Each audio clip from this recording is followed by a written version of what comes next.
ലോകത്തുള്ള പെരുങ്കള്ളന്മാരെല്ലാം ഇവിടെ നിൽപ്പുണ്ടല്ലോ. അയ്യോ അമ്മേ, ഇവര് അത്രക്കാരൊന്നും അല്ല. അവരെയല്ല, നിന്നെയാ പറഞ്ഞത്. തെലുങ്ക് ഫിലിം ഇൻഡസ്ട്രിയില് ലൈഫ് ടൈം അച്ചീവ്മെന്റ് കിട്ടിയ അവാർഡ് കിട്ടിയ ആളെയാണ് നിങ്ങൾ സോഷ്യൽ മീഡിയ അവാർഡ് കൊടുത്ത് ഒതുക്കിയത്.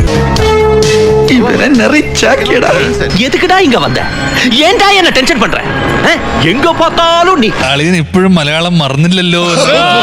മലയാളികളുമായി കണക്ട് നഷ്ടപ്പെട്ട് മലയാള ഭാഷ മറന്നില്ലല്ലോ. പിന്നെ നാണക്കെടുത്തി. ഞാനൊരു ഉലകം ചുറ്റും ബാലിവൻ, പണക്കാരൻ, ஆனால் ഏഴകൾക്ക് തോഴൻ. കൊറോണ സമയത്താണെന്ന് തോന്നുന്നു ഒരു ദിവസം ഭാര്യ അങ്ങനെ GP ഫോളോവർ ആണ്, അങ്ങനെ ഒരു ഡേ ഇൻ മൈ ലൈഫ് GPയുടെ കൊറോണ സമയത്ത് കാണുന്നു. എനിക്കെന്തോ പോലെ രാവിലെ അളിയൻ ജിമ്മിൽ പോകുന്നു, ഷൂട്ടിന് പോകുന്നു, അതിനിടയിൽ പട്ടാമ്പി വീട്ടിൽ പോയി. കറക്റ്റ് അല്ലേ? അതെ, ഞാൻ കൊമ്പനാ കൊമ്പൻ ഇടഞ്ഞില്ലെങ്കിലോ കൊലയില്ലാത്ത കൊമ്പൻ. വീട്ടിൽ കാരണം എന്റെ ലൈഫ് മാറ്റിയത് ആ വീഡിയോ.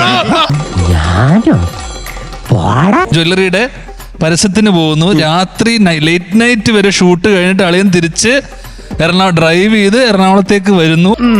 അപ്പൊ പ്രതീക്ഷയ്ക്ക് വകയുണ്ട്. വന്നിട്ട് രാത്രി ഹോളിഡേ ഇന്നിൽ ചെക്ക് ഇൻ ചെയ്തിട്ട് രാത്രി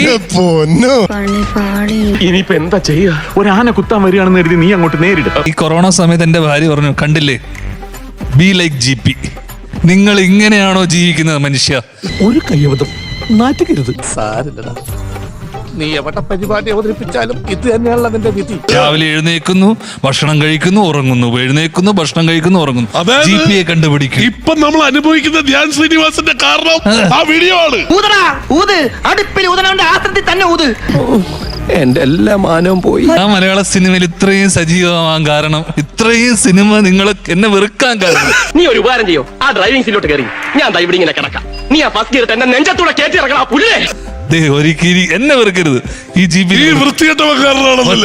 നിനക്കന്നൊന്ന് ലെഫ്റ്റിലേക്ക് തിരിഞ്ഞു പോകാൻ പാടില്ലായിരുന്നു. എന്തെങ്കിലും ഒരു കാരണം കിട്ടിയ ഉടനെ തുടങ്ങും. മേട്ടുക്കുളത്തുനിന്ന് ബൈസൺ വാലിയിലേക്ക് ലെഫ്റ്റും റൈറ്റും. ഇത്രയും തിരക്കുള്ള ഒരു ഡേ ഇൻ മൈ ലൈഫ് ഞാൻ കണ്ടിട്ടില്ല. സന്തോഷമായി. ഇവനാളൊരു സകല എന്തോടാ വല്ലഭൻ. പക്ഷെ ധ്യാൻ ഈ കിട്ടിയ അവാർഡിന്റെ അത്ര തന്നെ സന്തോഷമായിട്ടോ ധ്യാൻ അതെങ്ങനെ ഓർത്തെടുത്ത്. നിനക്കതൊക്കെ എങ്ങനെയാ സാധിക്കുന്നത്? പലതും കാണുകയും കേൾക്കുകയും ചെയ്യുമ്പോഴല്ലേ ചിലതൊക്കെ മനസ്സിലായി വരുന്നത്. നമ്മൾ ചെയ്തൊരു സംഭവം ഇങ്ങനെ ഇത്രയും ടൈം ലൈൻ ശവത്തി കുത്തരുത്. അപ്പൊ താൻ ആരാണെന്ന് സ്വയം ഒരു ബോധം ഉണ്ടല്ലോ. നന്നായി. പറ്റിയില്ലല്ലോ. ഇനി പറ്റാതെ ഇയാൾക്കല്ല എന്നാണോ?